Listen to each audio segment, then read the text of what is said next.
तो अच्छा। क्या ये संभव है कि कोई तंत्र वंत्र से कुछ ऐसा जादू टोना कुछ कर दे कि अगले की वंश रोक दे? हमारे पेट के बीच में जो लाइन है तो वहाँ छोटे छोटे बाल होते हैं। उस बाल को अगर उखाड़ करके तंत्र में सम्मिलित कर दिया जाए तो तुरंत कोख बन जाती है, उस महिला को कभी बच्चा उत्पन्न ही नहीं होता। आपकी तंत्र विद्या, सिद्धि, साधना जो भी सब कुछ होती है उसका कामाख्या देवी से कुछ लेना देना है? हर व्यक्ति, हर जीव वहीं से उत्पन्न होता है। कालका देवी हैं, इनको फिर माँ चामुंडाई भी कहा जाता है। चामुंडा इसलिए बोला जाता है क्योंकि माता कालका देवी ने, तो ऐसी कौन सी गलतियां हैं जो हो सकती हैं जब इंसान तंत्र के बारे में ज्यादा जान न जाए? देखो मिश्री, चीनी, गुड़ है तो मीठे ही, लेकिन अगर उसमें उल्लेख है मिश्री का तो आप चीनी लेके बैठ गए तो उसका नुकसान है। तो सही गुरु को कैसे पहचाने?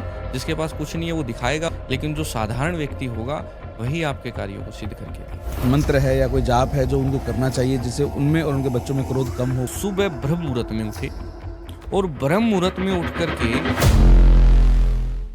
हेलो दोस्तों, मैं अजय शेखावत आज पॉडकास्ट लेने वाला हूं एक और अजय का। जी हाँ, हमारे साथ आज के गेस्ट होंगे पंडित अजय शास्त्री, या फिर मैं कहूं कि एस्ट्रोलॉजर अजय शास्त्री जी, जो आज हमारे बीच में पधारे हैं दिल्ली से जयपुर। हमारे जयपुर के स्टूडियो में आज हमारे साथ हैं और आज हम कुछ ऐसे मुद्दों पे बात करना चाहेंगे। हो सकता है कि उन पे आपने और पॉडकास्ट में चर्चाएं सुनी हो, लेकिन हम कोशिश करेंगे कि उन बिंदुओं पे एक दूसरे एंगल से, एक दूसरे पर्सपेक्टिव के साथ आपको ऐसी बातें बताई जाएं कि आपका अपना जो थॉट प्रोसेस है उसको कुछ प्रोवोकिंग मोमेंट्स मिले। मतलब आप खुद सोचने पे मजबूर हो जाएं, या फिर आप खुद ये सोचने लगें कि कैसे आप चेक करते हैं कि एस्ट्रोलॉजर्स जो बताते हैं वो कैसे बताते हैं, वो जो समझाते हैं वो कैसे समझाते हैं। तो ज़्यादा समय ना लेते हुए मैं स्वागत करता हूँ हमारे आज के special guest astrologer Ajay Shastri ji का। बहुत बहुत स्वागत सर, आप यहाँ पधारे। तो अपन आगे कुछ भी बात करें, मैं एक बहुत बोरिंग टॉपिक लूंगा सबसे पहले। मतलब बोरिंग क्यों बोल रहा हूँ, क्योंकि उसके ऊपर मुझे लगता है कि पूरे यूट्यूब पे शायद 2-5 हज़ार पॉडकास्ट हो चुके होंगे, जिसमें से 20-30 तो हमने कर दिए होंगे। वो टॉपिक है वशीकरण। ये जितना ज़्यादा इसके बारे में बात हो रही है उतना ही ज़्यादा ये वायरल टॉपिक होता जा रहा है।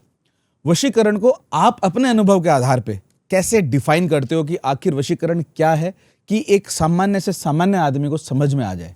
बिल्कुल, देखिए वशीकरण एक बहुत अच्छी साधना है और ये वशीकरण जो साधना है ये शास्त्र निमित्त है। वशीकरण को हमने ना तो बनाया है, ना वशीकरण हमने लिखा है। वशीकरण एक शास्त्र निमित्त यंत्र तंत्र है जिसको ऊपर लोग काम करते हैं, तांत्रिक अपनी सिद्धि प्राप्त करता है, उसके बाद में वो लोगों की भलाई के लिए काम किया जाता है। जैसे कि एग्जाम्पल आप ले लो कि एक वाइफ है और एक हस्बैंड है, दोनों का विवाह हुआ, बहुत खुशी खुशी हुआ, परंतु कुछ वक्त बाद में ऐसा होता है कि वह व्यक्ति किसी और महिला के चक्कर में पड़ गया है।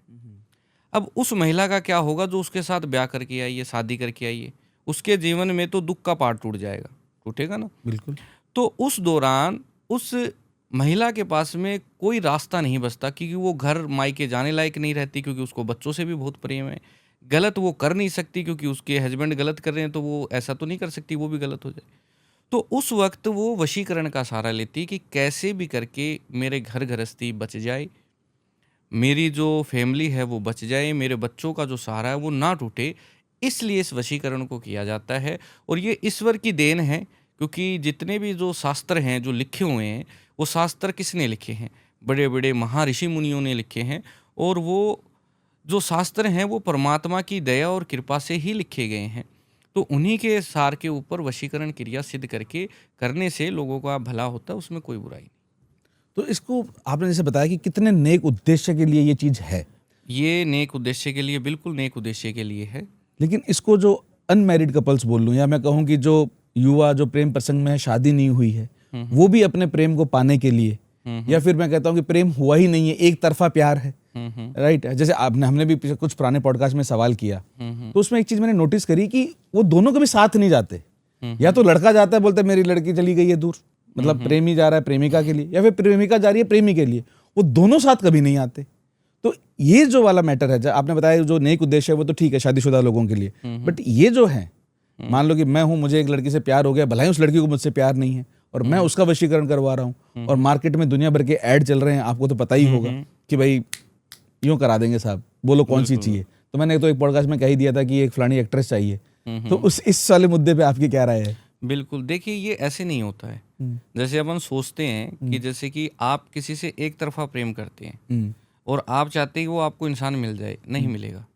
एक तरफा प्रेम में भी दो बातें होती हैं, जिससे आप प्रेम करते हैं, जैसे कि आपका कोई लड़की है और वो दोस्त है, बहुत अच्छी दोस्त है, वो लड़की आपको इतनी अच्छी लगती है कि आप उससे इतना प्रेम करने लगते हैं। लेकिन आपने ये नहीं सोचा कि जिस लड़की से आप प्रेम करते हैं वो भी आपसे प्रेम करती है, इसीलिए वो आपके साथ है। बस प्रेम के रूप अनेक हैं। हम अपनी माता से प्रेम करते हैं, हम अपनी सिस्टर से भी प्रेम करते हैं, हम अपनी पत्नी से भी प्रेम करते हैं, लेकिन इनका उल्लेख अलग अलग है, प्रेम की परिभाषा अलग अलग है। क्योंकि जो हम प्रेमिका के लिए सोचते हैं वो माता के लिए नहीं सोच सकते, सबका अलग अलग उल्लेख हो गया ना। तो जिस लड़की से हम प्रेम करते हैं, प्रेम वो भी हमसे करती है, तभी वो हमारे साथ है, परंतु उसका प्रेम का जो परिभाषा है वो अलग है। तो ऐसे में क्या होता है कि सामने वाला व्यक्ति कहता है कि भाई मेरा तो एक तरफा प्यार है और ये मुझसे करती नहीं, प्यार तो वो करती है, उसकी परिभाषा अलग है। तो उस परिभाषा को कन्वर्ट किया जाता है अच्छा। कि इसके अंदर जो फीलिंग्स हैं वो इस प्रकार की जागृत हो कि वो तुम्हें दोस्त के रूप में ना देख के प्रेमी के रूप में देखे, ये ऐसे काम करता है। तो वशीकरण करना तंत्र के माध्यम से प्राप्त होता है? हाँ जी, तंत्र के माध्यम से ही प्राप्त होता है और शास्त्र निमित्त है। ओके। तो ये जो तंत्र होता है, इसके बारे में नॉर्मल परिभाषाएं तो हमने कई जगह पूछी हैं, लेकिन तंत्र के ऊपर जब हम सोचे थे कि हम क्या सवाल बना सकते हैं, तो हमें जो है नेट पे एक चीज़ मिली और मैंने पहली बार देखी। वो चीज़ थी कि भूत डामर तंत्र। क्या इसका वशीकरण से कोई लेना देना है या ये पूरा अलग ही तंत्र है? इसके नहीं, बारे में ये आप बताएं। एक अलग तंत्र है। हाँ। और भूत डामर तंत्र बहुत सर्वशक्तिमान तंत्र है। अच्छा। इसके अंदर जो मंत्र विधि हैं वो बहुत ही शक्तिशाली हैं। और ये क्रोध भैरव था कोई, बहुत शक्तिशाली, प्रचंड शक्तिशाली।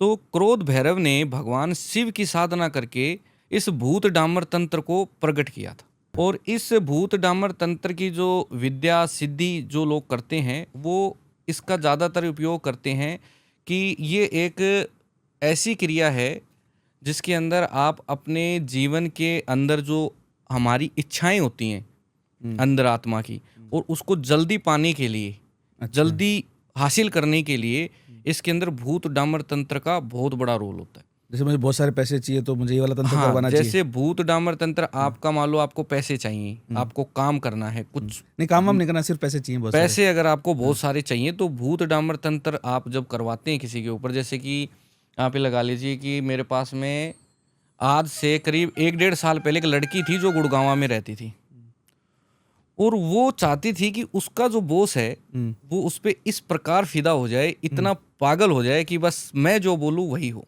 वही हो। उसके लिए मैंने भूत डामर तंत्र का उपयोग उसको करके दिया था, और उसके पास जो चाहिए था उसे वो मिला। तो इसलिए भूत डामर तंत्र का उपयोग किया जाता है। तो आपने कहा कि जैसे उन्होंने तो अपने बॉस पे करवाया और बड़ा स्मार्टली, उसको हो सकता है बहुत ग्रोथ मिली हो, बढ़िया प्रमोशन मिले हो, पैसे भी खूब सारे मिले हो। तो ये भूत डामर तंत्र जो है वो इसी तरह की चीज़ों में काम करता है। आपने कहा कि चाहत वाली चीज़ें मिलती हैं, तो बहुत बड़ी एक युवा पीढ़ी का वर्ग है जिसको अगेन अपनी लव लाइफ के लिए बहुत सारी चीज़ों की इच्छाएं होती हैं।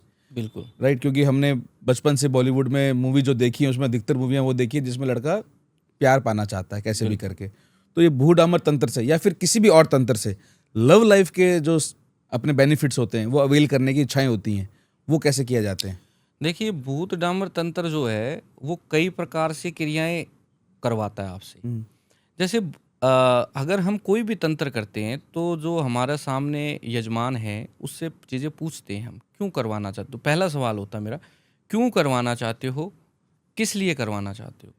तो आजकल क्या है कि जैसे कपल्स मिलते हैं तो इसमें भी लड़का लड़की एक दूसरे के साथ धोखा करते हैं कि नहीं मैं शादी करूँगा, हमेशा तेरे साथ रहूँगा, जैसा तू बोलेगी वैसा करूँगा, और उसके साथ में मतलब उसको मिसयूज़ करके उसको फिर वो कहता है कि नहीं नहीं मम्मी नहीं मान रही, या वो कैसे भी करके उसको हट जाता है। तो ऐसे में वो लड़की जो 8 साल अपना दे रखी है उसको, या कोई एक लड़का 8 साल 9 साल से उसको दे रखा है, अपनी कमाई भी उसके ऊपर लगा रहा है, तो वो कहाँ जाएगा अब? उसको कुछ तो सोल्यूशन चाहिए कि अब वो उसके साथ शादी के लिए मना हो चुका है तो क्या करे बेचारा।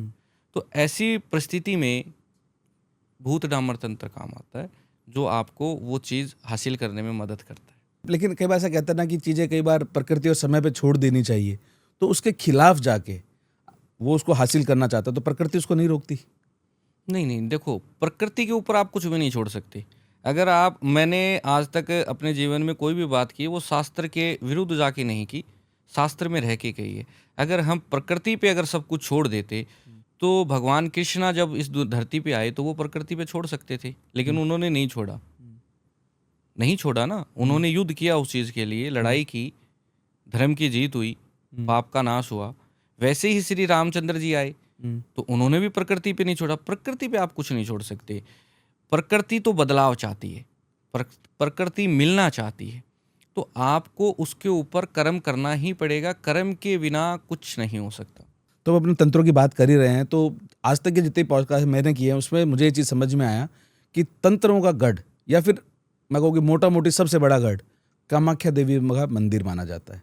बिल्कुल। और हमने ये सवाल कई पॉडकास्ट में पूछा है। हो सकता है मेरी ऑडियंस ने अगर वो पॉडकास्ट देखे हो तो बोलेंगे कि सर आप दोबारा क्यों पूछ रहे हो, लेकिन फिर भी मैं आपके पर्सपेक्टिव को समझने के लिए कि आप कामाख्या देवी मंदिर के बारे में क्या समझते हैं, क्या सोचते हैं, क्या आप भी वहाँ से एसोसिएटेड हैं, या आपकी तंत्र विद्या, सिद्धि, साधना जो भी सब कुछ होती है उसका कामाख्या देवी से कुछ लेना देना है?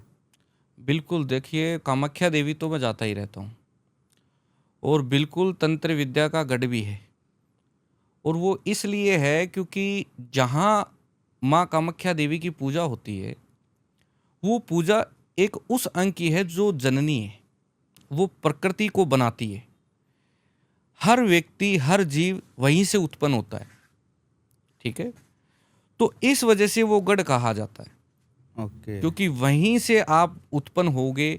उसी की विलासा में लोग भाग रहे हैं। अगर आप देखेंगे तो पूरी दुनिया का घूम करके अगर किसी चीज़ पे उंगली टिकेगी तो वो वहीं आकर टिकेगी।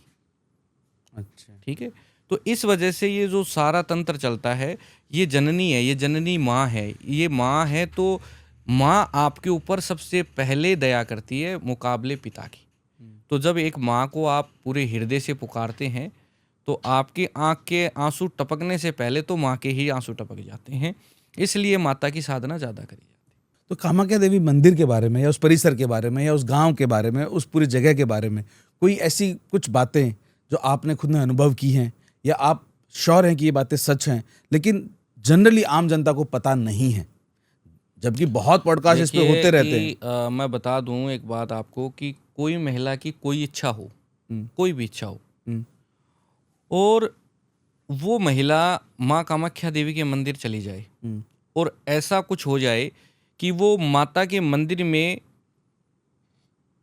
जो मासिक मंथ होता है एक, हम्म, वो अगर उसे हो जाए तो उसकी जो मनोकामना है वो तुरंत पूरी हो जाएगी। अच्छा। तुरंत। इतना माँ का प्रकोप है वहाँ, इतनी सच्ची हैं वो, कि अगर कोई महिला की अगर कोई भी इच्छा हो, वो माता के मंदिर में जा कर के और वहाँ अगर रजस्वला हो जाए तो बहुत बड़ा चमत्कार होता है उसकी लाइफ। तो मैंने खुद ने भी पहली बार ही सुना है। हाँ जी, बिल्कुल।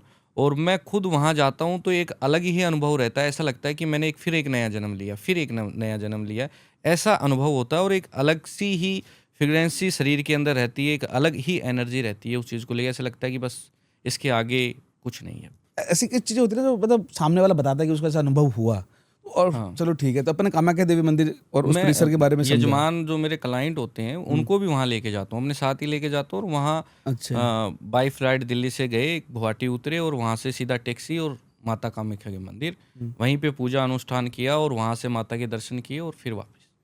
तो अच्छा। कुछ काम ऐसे होते हैं जहाँ मतलब बहुत जटिल काम होते हैं जिसको बोलते हैं कि, क्योंकि जब ये क्रियाएं होती हैं ये धीरे धीरे धीरे धीरे आपके शरीर को पूरे तरीके से जकड़ लेती हैं।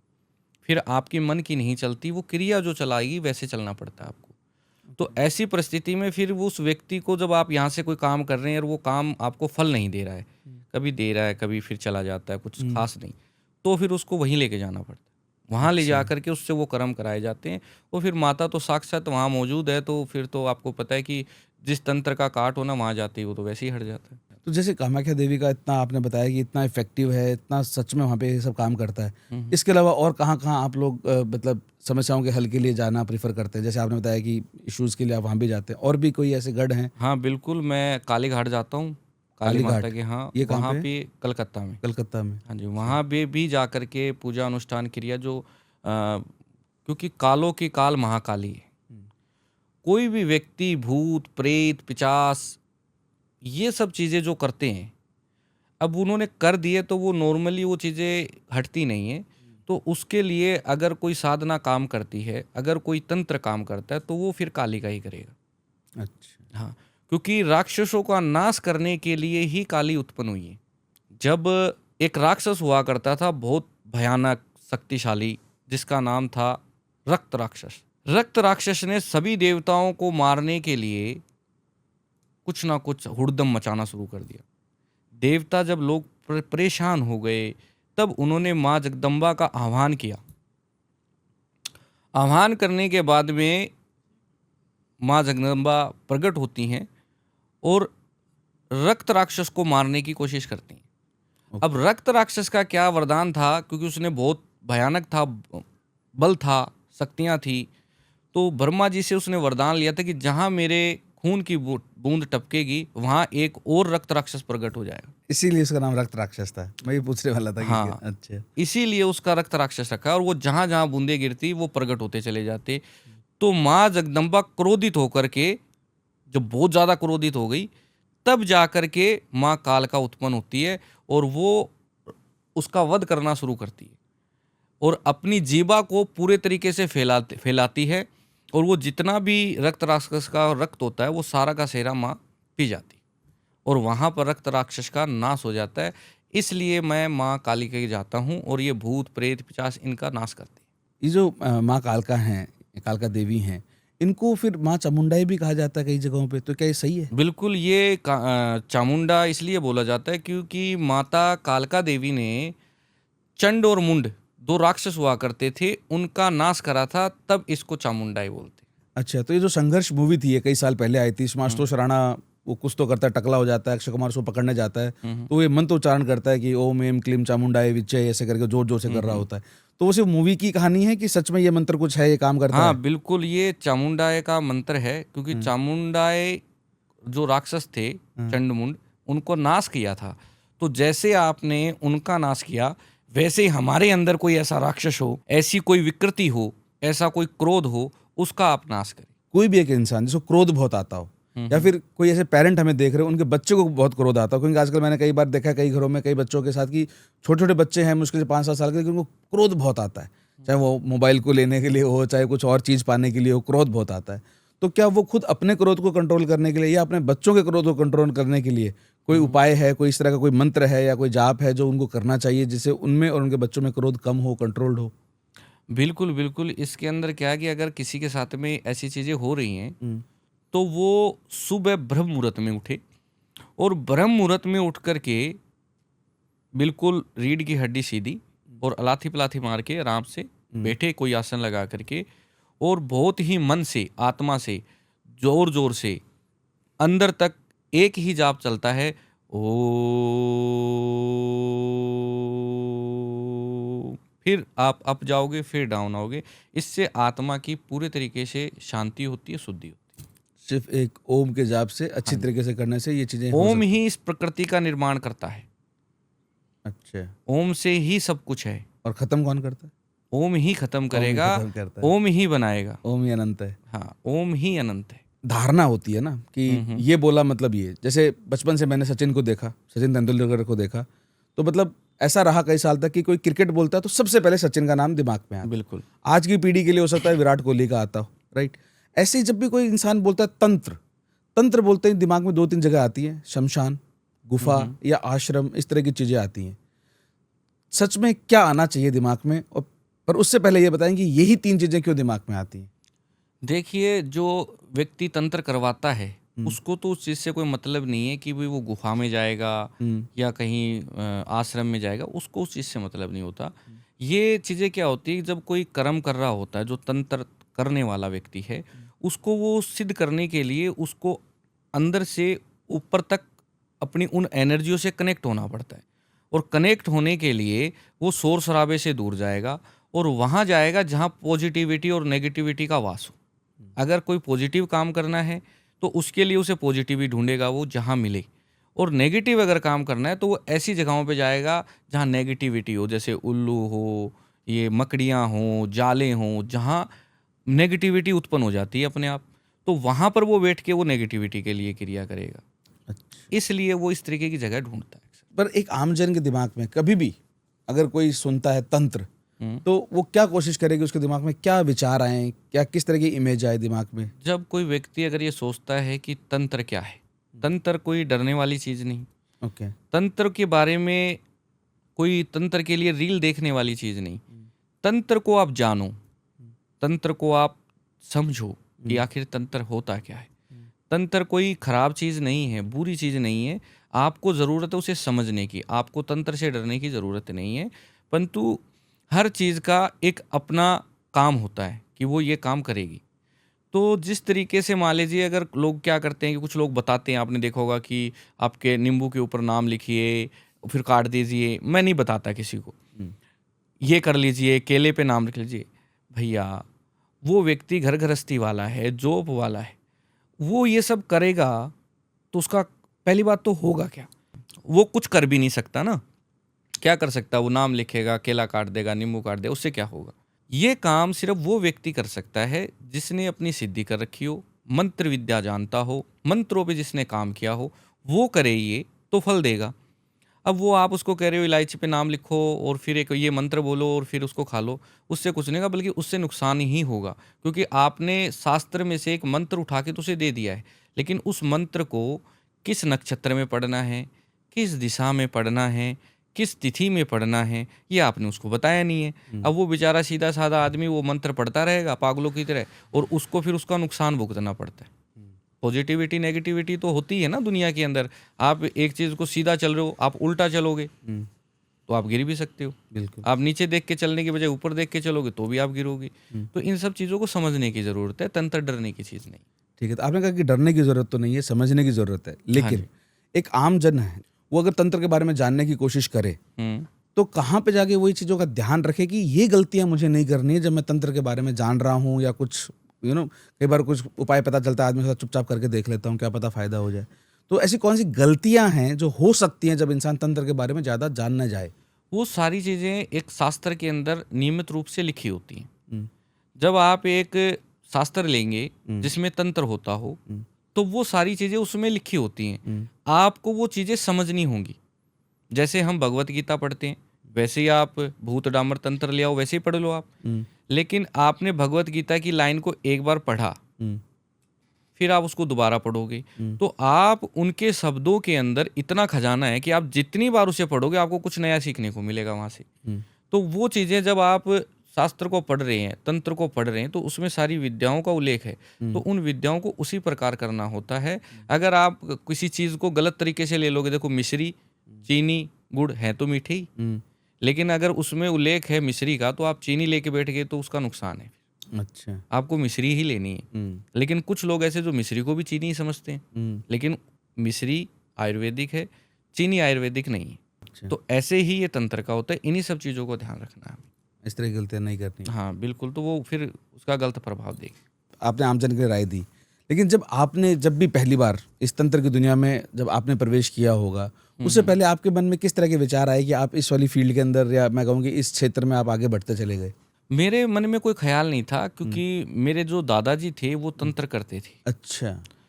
तो मेरे मन में कभी ये रहा ही नहीं, क्योंकि हमने तो बचपन से वो चीज़ें देखी हैं। हम्म, और वो सब चीज़ें दादाजी अक्सर करने के लिए जाया करते थे।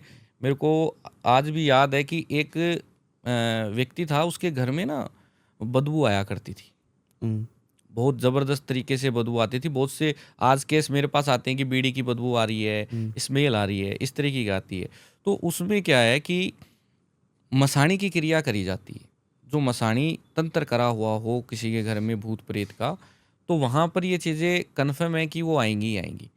क्योंकि एक देवी है गुजरात में, मेलड़ी देवी, मसाणी, मेलड़ी मसाणी बोलते हैं उनको, और उनकी जो सवारी है वो है बकरा। अच्छा। तो वो देवी की लोग साधना करते हैं। अब क्या होता है कि आपने गांव में देखा है कि अमर बकरा होता है। हाँ, बड़ा जैसे हाँ, और वो अमर बकरे में क्या है, बदबू आने लग जाती है। हम्म, अब माला जो ये मेलड़ी मसाणी देवी है, लोगों को अब ये बदबू करती है। तो वैसे माता के अंदर से बदबू नहीं आ रही है, वो तो पूजनीय है, परंतु जो बकरा है उसमें से वो चीज़ आती है, जैसे अमर बकरे में से आती है। तो उनका जब तंत्र होता है मसाणी देवी का किसी के घर में, तो फिर उस आदमी को वो चीज़ें आभास दिलाती हैं, वो स्मेल आनी शुरू हो जाती है। बदबू आनी शुरू हो जाएगी बीड़ी की, और कई प्रकार की गंदी बदबूएं आती हैं। उसको आप गंदा तंत्र भी बोल सकते हैं। ओके।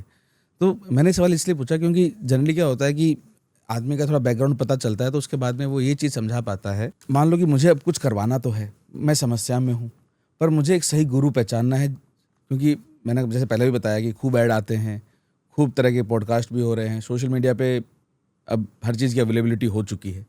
तो उस केस में जैसे इंसान को एक सही डॉक्टर चुनना बहुत मतलब उसके लिए ज़रूरी हो जाता है जब उसको अपना इलाज सही करवाना हो बड़ी बीमारी का। वैसे ही यहाँ पे भी वो आदमी ऑलरेडी समस्या में है, अगर वो गलत इंसान के पास चला गया तो समस्या तो और बेकार होनी तय है। बिल्कुल तो सही गुरु को कैसे पहचाने, उसके लिए कुछ पॉइंट्स हो जो आप समझाना बिल्कुल चाहें? बिल्कुल। देखिए, ज्ञान हमेशा बड़ा होता है, हुँ, ज्ञान हमेशा बड़ा ही रहेगा, अज्ञान बड़ा नहीं हो सकता। हुँ, तो क्या होता है, लेकिन आजकल का जो ज़माना है ना, वो इस तरीके का है कि लोग ज़्यादातर है ना उस चीज़ को ज़्यादा मान्यता देते हैं, जैसे बड़ी-बड़ी मालाएँ, ठीक है? हुँ, वो मुंडी वाली मालाएँ, हुँ, काला कुर्ता पजामा, हुँ, ठीक है? अब चाहे आता हो एक मंत्र भी ना, हुँ, ठीक है? तो वो क्या करेंगे, अब आता तो कुछ है नहीं, हुँ, तो वो इस चीज़ को ऐसे दिखाते हैं सामने वाले को कि हमसे बड़ा तो फिर कोई है कोई ही नहीं, नहीं। साधारण बन के नहीं रहेगा। हुँ, साधारण व्यक्ति जो होगा, उसके पास पावर होगी, लेकिन वो साधारण रहेगा, क्योंकि उसे पता है कि मुझे किसी को ये बताने की ज़रूरत नहीं है, दिखाने की ज़रूरत नहीं है कि मेरे पास क्या है। हुँ, और जिसके पास कुछ होता नहीं है, हुँ, वो दिखाने की कोशिश करता है। हुँ, तो यही चीज़ें हैं कि जिसके पास कुछ नहीं है, वो दिखाएगा और लोग उसकी तरफ अट्रैक्ट होके जाते हैं, लेकिन जो साधारण व्यक्ति होगा, वही आपके कार्यों को सिद्ध करके देगा। क्योंकि लेकिन ज्ञान से ही कार्य होंगे, हुँ, दिखावे से नहीं होंगे। नहीं, कार्य तो ज्ञान से होंगे, लेकिन एक कहावत ये भी तो है कि जो दिखता है वही बिकता है। तो एक इंसान मान लो मैं लेकिन समस्या में हूँ, मैं कितने पीड़ा दिन? में हूँ, अब मुझे तो वही-वही दिख रहा है, तो उसको मुझे दिखने के बाद में मैं उसको इवैल्यूएट कैसे करूँ कि मुझे इस इंसान से बचना है और सही गुरु के पास या सही पंडित के पास मुझे पहुँचना है? उसके ज्ञान को खंगोलो। अच्छा। आप उनसे बात करके हुँ, उनको समझने की कोशिश करो। हुँ, अगर वो ज्ञानी है, हुँ, तो वो आपको बताएगा चीज़ों के बारे में। हुँ, ज्ञान के बारे में जानो, हुँ, काम के बारे में नहीं। हुँ, पहले ज्ञान के बारे में जानो, फिर अपना काम कराओ। दूसरी चीज़, मिल के काम कराओ। जहाँ तक पॉसिबल हो, हुँ, मिल के काम कराओ। सामने वाले व्यक्ति के स्थान पे आप जाओ, हुँ, मिलो उससे, बैठो उनके साथ, चाय पियो, पानी पियो, बातें करो ढेर सारी, फिर आप अपना काम कराओ। अब आपको इतनी जल्दी है कि ठीक है जी काम कर दो, हुँ, वो पता नहीं कहाँ है, वो कहाँ है, ऐसे नहीं। आप अपने उससे मिल लो, बात कर लो, आप चले जाओ। जब आप 5,000, 2,000, 10,000 खर्चा कर रहे हो अपने काम के लिए, हुँ, तो काम भी चाहिए आपको, हुँ, आपको मिलना भी नहीं है। हुँ, काम भी चाहिए आपको जल्दी, तो आप मिलोगे नहीं, तो फिर कैसे होगा? आप नहीं मिल सकते, आप बोलो गुरुजी आप आ जाओ हमारे पास, अगर आपके पास किस दिन टाइम है, आपके लिए मैं टैक्सी भेज देता हूँ, आप आ जाइए। लेकिन पहचानने के लिए मिलना बहुत ज़रूरी है। हाँ, मिलना तो ज़रूरी है। बातों से भी आप पहचान सकते हो। हुँ, मिलोगे तो बहुत अच्छा है, हुँ, लेकिन बातों से भी पहचान सकते हो। और कोई भी कर्म है, वो तो आपको कोई भी काम आप कराओगे, तो उसमें आपका हाथ का दिया ही लगेगा ना। हुँ, तो सब कुछ आप ऑनलाइन तो नहीं कर सकते। कुछ चीज़ें हाथ की दी भी लगेंगी। तो मैं तो अगर काम करता हूँ, तो मैं तो पहुँच जाता हूँ अगले के पास में। अगर मुझे कुछ करवाना है, या फिर मैं उसके घर पे कोई भी वीडियो कॉल करके और उससे जो चीज़ें मुझे करवानी है मंत्र विद्या के माध्यम से करवा करके, और वो ठेला पैक हुआ और उसको बोलता हूँ भेज दे मेरे एड्रेस अच्छा। पे। फिर उसके हाथ की जो दी हुई चीज़ें के अंदर जो फ्रेग्रेंसी है, उसकी जो इच्छाएँ हैं, वो अंदर जब हवन में जाएँगी, तो वो ज़्यादा काम कारगर ही होंगे। काम करेंगी ना वो। अच्छा। क्योंकि वो व्यक्ति की उसके अंदर आत्मा, उस हुँ, व्यक्ति की अंदर की जो चीज़ें हैं, हुँ, तो वो अंदर लगेगी। उसकी पॉजिटिविटी, नेगेटिविटी के साथ जो दे रहा है हुँ। वो जाएगी, तो अवश्य उसका काम फल देगा उसे। ठीक है। मान लो हाथ से तो वो दे रहा है। अब क्या उसके इंसान के जो खुद है, मान लो मैं हूँ, मैं आपसे अपनी समस्या के लिए करने आ रहा हूँ, अब हमारी बातचीत हो गई, हमारा आपका उपाय हो शुरू कर रहे हैं। लेकिन मान लो एक तो ये है कि भई मैं खुद बहुत नास्तिक आदमी हूँ, बहुत गलत कार्य भी करता हूँ और गलत चीज़ों में भी मतलब लीन रहता हूँ और दुनिया में जो भी मेरे कर्म हैं, वो उतने अच्छे नहीं हैं। और एक तरफ एक ऐसा इंसान हो मान लो मैं हूँ जो बहुत भक्ति भाव का आदमी हूँ, बहुत सुबह-शाम पूजा-पाठ करता हूँ या फिर इतना ज़्यादा नहीं पर थोड़ा बहुत करता हूँ और मन से भगवान में बहुत आस्था रखने वाला एक आस्तिक आदमी हूँ। तो क्या मेरी इस धारणा से, मेरे इन कर्मों से भी वो उपाय जब मैं आपसे करवाने आ रहा हूँ, उससे कोई फ़र्क पड़ता है कि भक्ति और तंत्र का कोई लेना-देना नहीं है? नहीं, नहीं, देखिए क्या होता है, भक्ति करने वाला तो भक्ति में लीन है हुँ, और उसकी आत्मा स्थिर हो जाती है। तो उसे दुख और सुख से कोई मतलब ही नहीं। अच्छा। ठीक है, उसे कोई फर्क ही नहीं पड़ता कि मैंने आज कितना कमाया, हम्म, मैंने आज क्या खाया, या मुझे आज उस पार्टी में जाना है, उसको कोई फर्क नहीं पड़ता।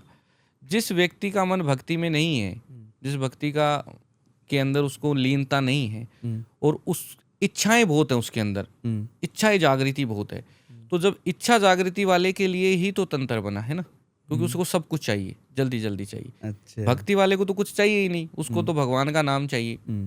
लेकिन एक व्यक्ति के अंदर इच्छाएं हैं कि मैं इससे प्रेम करता हूँ, तो वो व्यक्ति उसे नहीं मिलता तो वो दुखी रहता है, और फिर दुखी आदमी क्या करेगा, उसको पाने की कोशिश करता है, तो वो पाने के लिए फिर वो तंत्र होता है।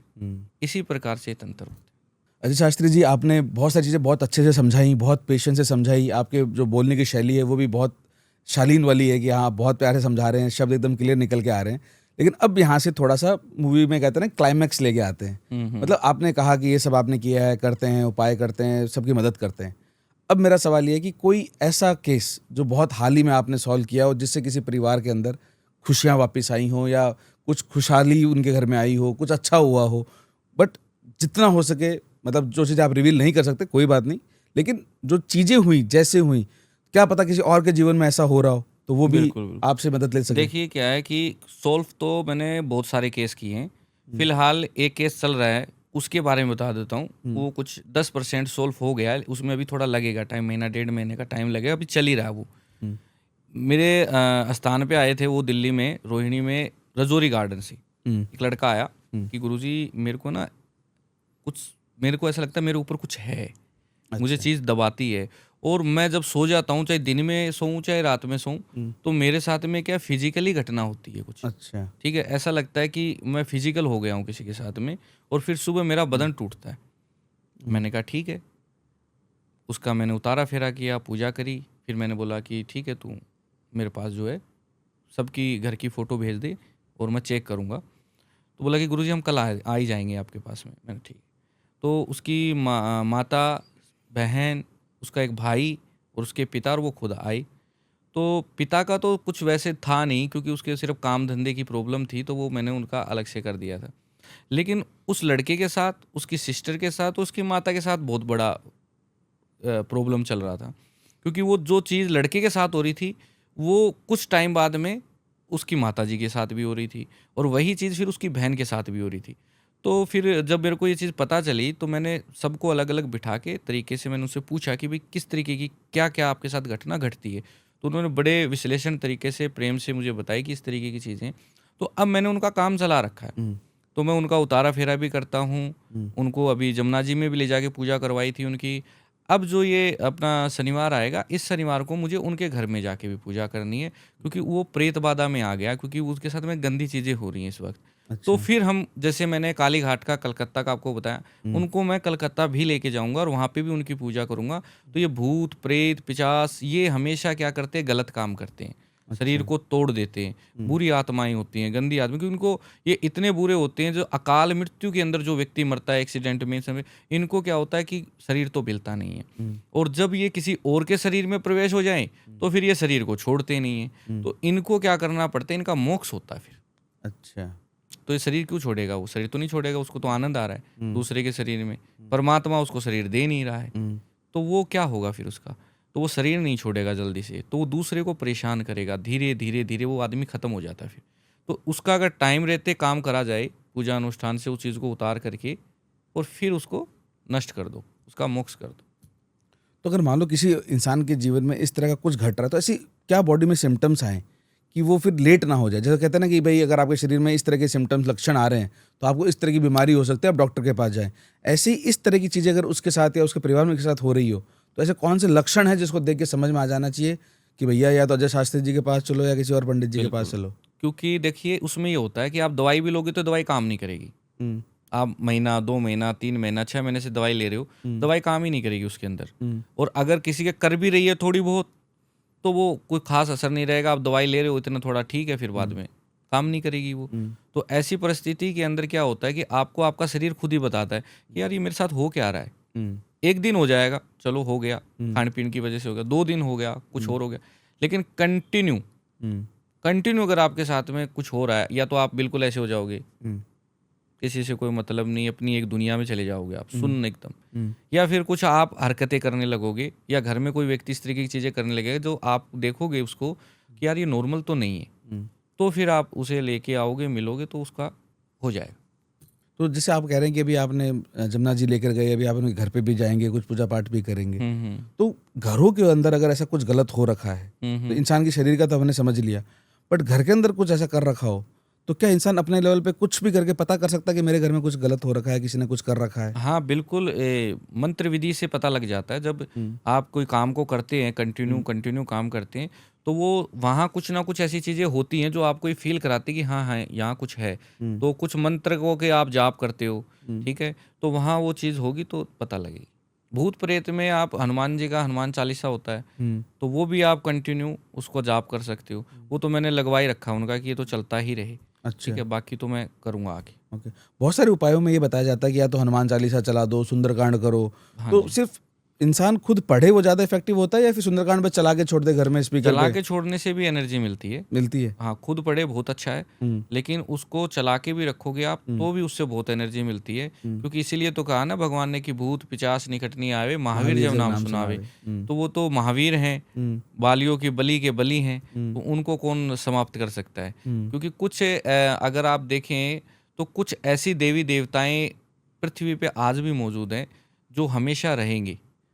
हनुमान जी हैं, काली माता है, कामाख्या देवी, ये सिद्ध हैं, ये यहीं रहेंगी, ये हमारी रक्षाओं के लिए बने हैं। क्योंकि दो चीज़ें हमेशा रहेंगी इस पृथ्वी के ऊपर, शेर है तो बकरी भी है, ठीक है, धूप है तो छाँव भी है, ये रहेगा, इसको कोई बंद नहीं कर सकता। दिन है तो रात भी है, नेगेटिव पॉजिटिव साथ में ही रहेंगे आमने सामने, तभी ये पृथ्वी चलती है। इसका बैलेंस कैसे बनाओगे आप? ठीक है। बिना उसके बैलेंस ही नहीं बन सकता इस पृथ्वी का। तो आपसे एक और चीज़ पूछता हूँ, मतलब ये इस सवाल से पूरा तो नहीं जुड़ा हुआ है, बट कहीं ना कहीं मेरे मन में हमेशा से रहा है। कई बार आपने सुना होगा, या मैंने तो रेगुलर सुना है, आपको ज़्यादा पता होगा कि लोग क्या करते हैं, जो नॉनवेज खाने वाले होते हैं, एक तो वो होते हैं जो सातों दिन खा लेते हैं, मतलब उनको कोई वार त्योहार मतलब से कोई मतलब नहीं। एक वो होते हैं जो मंगलवार शनिवार छोड़ देते हैं, बाकी 5 दिन खा लेते हैं। बिल्कुल। एक वो होते हैं जो नॉनवेज छोड़ देते हैं कि यार हमारे तो घर में हनुमान जी को मानते हैं, अंडा खाते रहते हैं, है ना? तो इसमें सच क्या है? और सही मायने में अगर हनुमान जी को मान लिया तो क्या अंडा नॉनवेज सब सातों दिन के लिए छोड़ो, या फिर हनुमान जी का नाम छोड़ो, क्या करना चाहिए? देखिए क्या होता है कि कुछ लोग तो रोज खाते हैं, हम्म, कुछ लोग ऐसे हैं जो कभी कभी खाते हैं, कुछ लोग ऐसे हैं जो एक दिन नहीं खाते हैं, हम्म, ठीक है। क्या होता है कि जो ये हमारा जो शरीर, हमारी जो बुद्धि होती है, इसके अंदर विचार चलते हैं, हर वक्त कुछ ना कुछ विचार चलता है। तो हमारी अगर एक चीज़ पे आस्था आ गई, कि भ्रम आ गया अंदर, मन के अंदर, मान लीजिए कि यार नहीं, मंगलवार को तो मैं नहीं खाऊंगा, मंगलवार को अगर मैं कुछ खाता हूँ तो मेरे साथ बुरा गलत हो होता सकता है, है। तो वो उसके अंदर वो डर है, वो डर उसे खाने नहीं देता। वो तो खा लेगा, लेकिन वो डर उसे नहीं खाने देता, क्योंकि उसके घर में पीछे से मंगलवार का थोड़ा चलन चलाता आया है, तो वो नहीं खा रहा है, तो वो शुरू से वो डर बैठ गया एक, तो वो नहीं खाता है। ऐसे है ये। अच्छा, तो मतलब इसका सच में मतलब मान लो कि अगर मैं हनुमान जी को याद करता हूँ, हनुमान चालीसा पढ़ता हूँ कभी कभी, तो क्या मुझे मीट, अंडा, मांस, मच्छी बिल्कुल भी नहीं खाना चाहिए, या खा सकता हूँ?